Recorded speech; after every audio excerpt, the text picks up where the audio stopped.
नमस्कार दोस्तों। दिसंबर जनवरी का महीना था और एक व्यक्ति अपने कमरे में ठंड के मारे थर थर कांप रहा था और ठीक उसके सामने वाले कमरे में उसका एक नई नवेली बहू कंबल ओढ़कर लेटी हुई थी।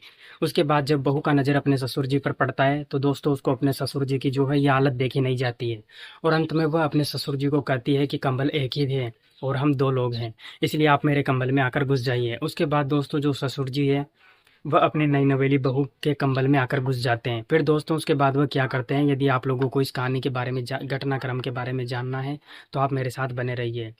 तो नमस्कार दोस्तों मैं आपको कहानी सुनाने जा रहा हूँ। ये कहानी झारखंड राज्य के एक छोटा सा जिला मजलू की है। सच्ची घटना यह है कि सन 2005 में ये अनसुनी कहानी है। बहुत ही मज़ेदार और दमदार कहानी भी है, इसलिए आप लोग इस कहानी को पूरा अंत तक सुनिएगा। मैं आशा करता हूँ कि ये कहानी आपको पसंद आएगी। यदि दोस्तों पसंद आएगी तो सबसे पहले वीडियो को लाइक करके अपने दोस्तों के पास जो है शेयर जरूर कर देना, जिससे मेरा हौसला जो है दोस्तों बढ़ता रहे। तो दोस्तों होता क्या है कि एक 50-55 साल का व्यक्ति था जिसका नाम मोहन था। मोहन अपनी नई नवेली बहू के साथ घर पर रहता था। जो बहू थी उसका नाम सोनम था। सोनम बेहद ही जो है खूबसूरत थी और जो मोहन का बेटा था, मतलब सोहन, जो चेन्नई में एक ठेकेदारी कंस्ट्रक्शन का काम करता था। थोड़ा बहुत कमा लेता था और जो मोहन था वह गांव पर ही ट्रैक्टर चलाने का काम करता था। उसका खुद का ट्रैक्टर नहीं था। उस गांव में एक जमींदार था। उस जमींदार का ट्रैक्टर था और उसी वह ट्रैक्टर चलाता था और बदले में जमींदार उसे कुछ पैसा और अन्न पानी दे दिया करता था, जिससे मोहन अपना घर का खर्चा जो है चला लिया करता था। और जो सोनम थी वह घर पर रहती थी और घर पर सारा कामकाज करती थी। और जो सोनम का पति था उसका नाम रोहित था। रोहित का चेन्नई गए लगभग 1 साल का समय बीत चुका था, क्योंकि वह जिस ठेकेदार में काम कर रहा था उस ठेकेदार का एक नंबर कंजूस इंसान था और उसे घर आने ही नहीं देता था। लाखों सिक्कों के बावजूद भी वो मोहित को पैसा नहीं देता था कि वह घर पर चला जाएगा। और दोस्तों इधर जो सोनम थी वो डेली रोहित के मोबाइल फ़ोन पर कॉल करती और उससे बातें करती थी। और जब भी कॉल करती थी तो वो रोहित को कहती थी कि देखिए, आपको घर से गए लगभग 4 साल बीत चुके हैं और आप एक बार भी घर नहीं आए हैं, तो आपको देखने का बड़ा दिल करता है मुझे, इसलिए आप एक बार आ जाइए। तो दोस्तों 2-4 दिन ही रुककर फिर से वो वापस काम पर चले जाएगा। लेकिन बार बार जो रोहित था वो सोनम को समझाता है कि जो ठेकेदार वो एक नंबर का कंजूस इंसान है, वो उसको छुट्टी नहीं देता है, जिस वजह से वह घर पर नहीं आता है। लेकिन जो सोनम थी उसको अपने पति रोहित पर विश्वास ही नहीं होता है कि जो ठेकेदार है उसे रोक रखा है। फिर दोस्तों इसी प्रकार से जब कुछ दिन बीत गए तो एक दिन जो मोहन था वह जमींदार का ट्रैक्टर लेकर खेतों का हल जोतने के लिए चला गया था।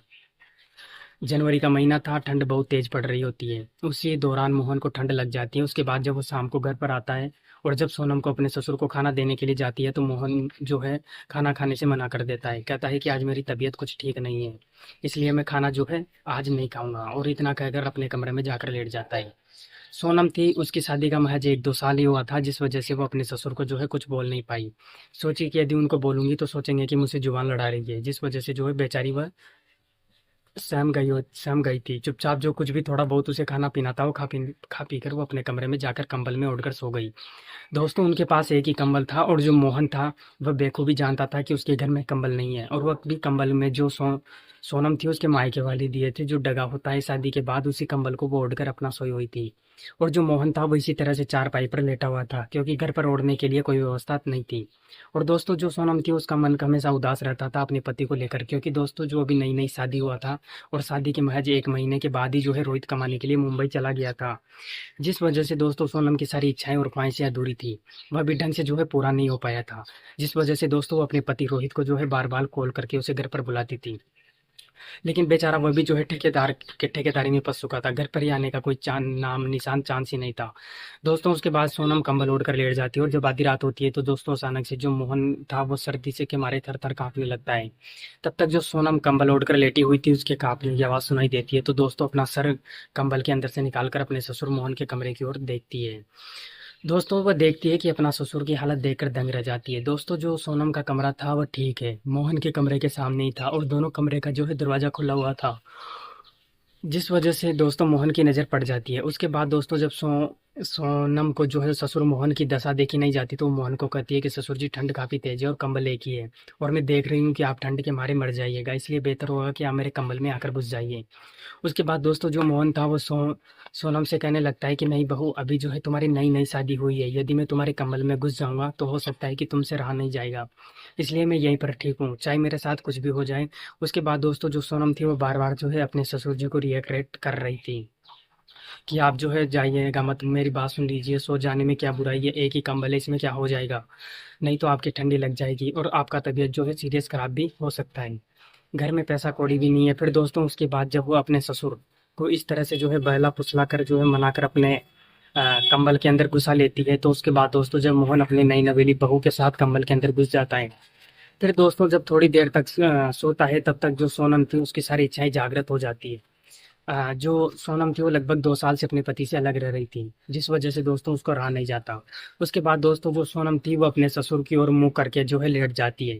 और जो मोहन था उसका भी अब जो है ठंड काफी दूर हो चुकी थी, उसे अच्छा महसूस हो रहा था क्योंकि शरीर में गर्माहट अब आ चुकी थी।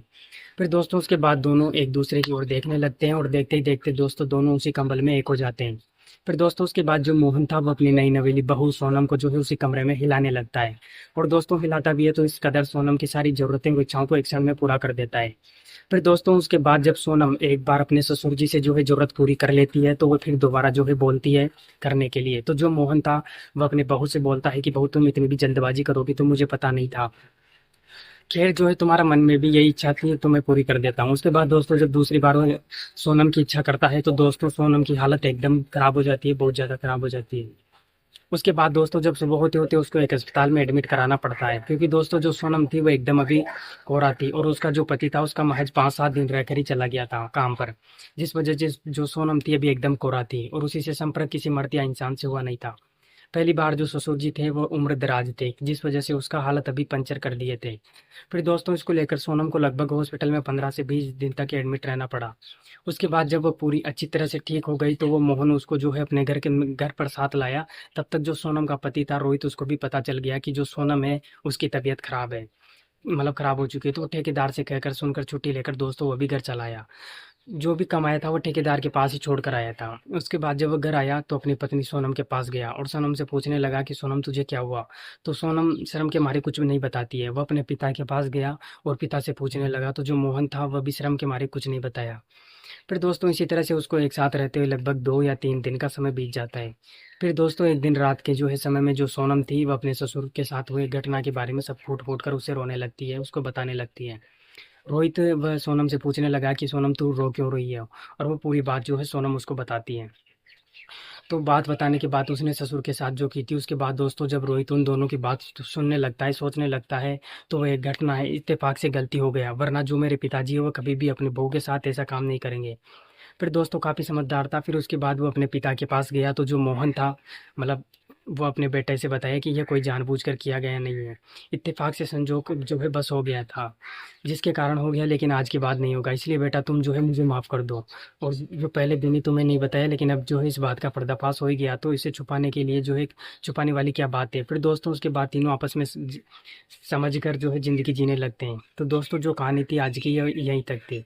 तो दोस्तों इस कहानी को सुनाने का मेरा उद्देश्य किसी का दिल दुखाना नहीं था, बल्कि आप लोगों को सचेत करना था, सतर्क करना था। मिलते हैं दोस्तों किसी ऐसी कहानी के साथ। तब तक के लिए दोस्तों जय हिंद, वंदे मातरम।